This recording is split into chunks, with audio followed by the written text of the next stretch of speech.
beer tubers, welcome to yet another beer review with me here, the Master of Puppets, again joined by Ryan, aka Stumpy Joe Jr., still in San Diego, and today we're going to be looking at a local Vista beer. We went to the brewery today, the brewery Iron Fist, or Iron Fist Brewing Company, and this is The Resistance. Had some beers at the brewery today, some really good stuff. Wanted to pick this up because this is their first ever Brewers Reserve, a Brewmaster Reserve beer that it ever did, and it's wild ale aged in white wine barrels for 9 months, which is really cool. Not gonna be sour in that sense. It's gonna be more of a funky beer, but it should make for an interesting brew. Ryan said it was pretty tasty, so I thought we should get this one instead of one of their regular releases because we had the opportunity to get it.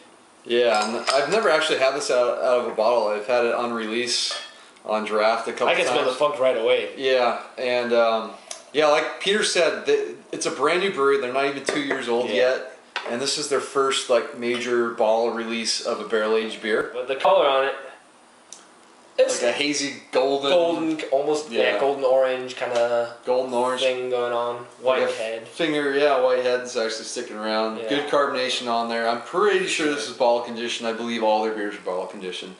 So I assume this is no different. So let's get the nose on it. Oh, I get the pineapple. Yeah, you get. Sure. Well, I get a lot of pineapple actually. I mean, it's really funky and very fruity. It's slightly tart too, actually, but just slightly, but very funky. Yeah, you get a slight bit of that barnyardy wet hay kind of thing going, I'd say. Yeah, the tartness has like almost like a slight sour lemon character to it, like sort of that like acidic.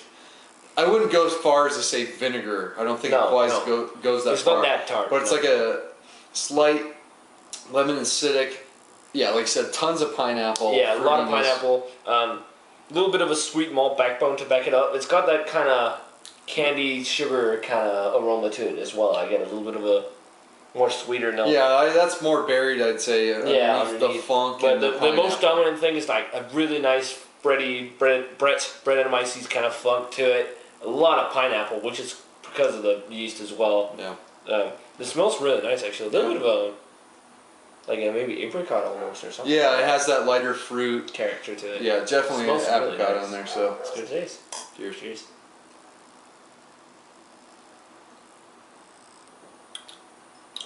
Yeah, pineapple again.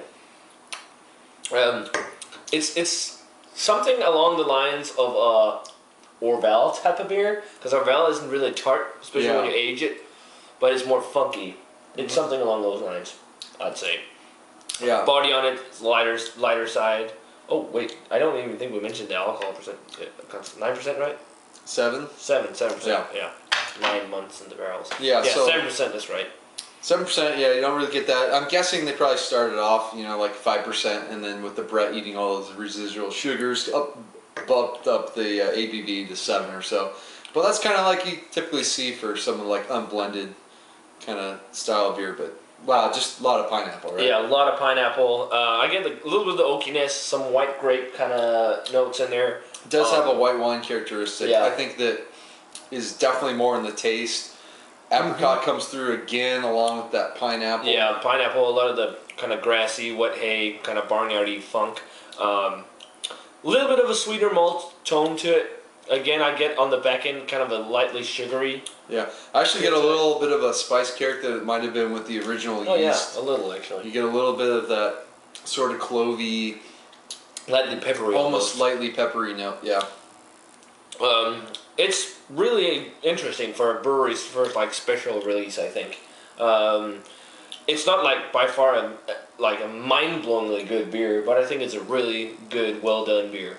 Yeah, I mean it is on the expensive side, but I mean if you're into these kind of wild ales, funkier beers, if you're into something like Orval, maybe a little less funky, I think it's a really good wild ale. Nothing really mind blowing, but still really really good and solid beer.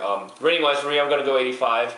I really like the funk character to it. Lots of pineapple, which is really nice, and a little bit of apricot notes, a little bit of the oak and Vineyard's notes to it too. It's a really, really good for a first ever barrel aged beer from such a new brewery. So hopefully it will be exciting to see what they're gonna do in the future. I'm B+ for me. Definitely above average. great first effort for doing a barrel-aged beer, especially a wild ale.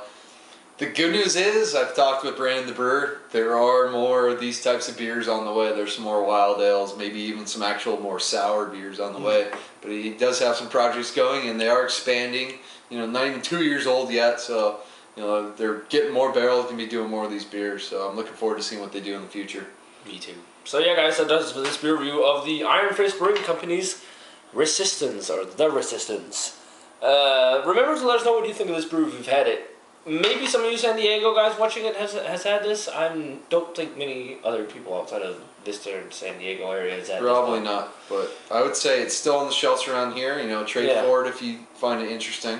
Yeah, if you like this types of beer. So yeah, guys, remember to comment, subscribe, check out the Facebook fan page and Twitter, and we're gonna say cheers. Cheers. And we're gonna see you guys in another beer review.